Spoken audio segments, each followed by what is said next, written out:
Okay, this batch of cider I have started today, my scrumpy cider, another batch. And this is an apple and pear cider. Now then, the yeast that I've used for this cider is a proper cider yeast.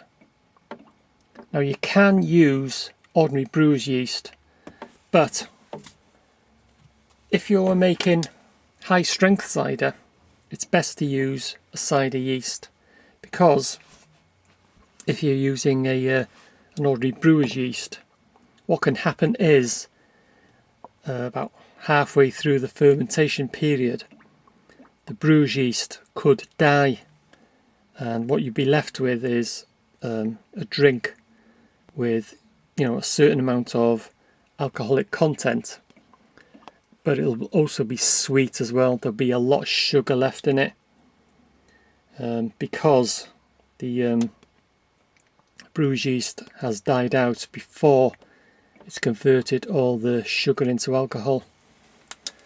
So if you're using, if you're making scrumpy, like this is potential 9%, you could make it stronger if you want.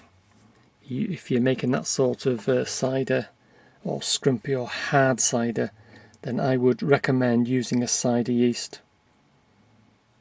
It will convert all of the sugar into alcohol and it won't die out on you. And also you get a very fast and vigorous fermentation. I started this about 3 hours ago and it's fermenting well.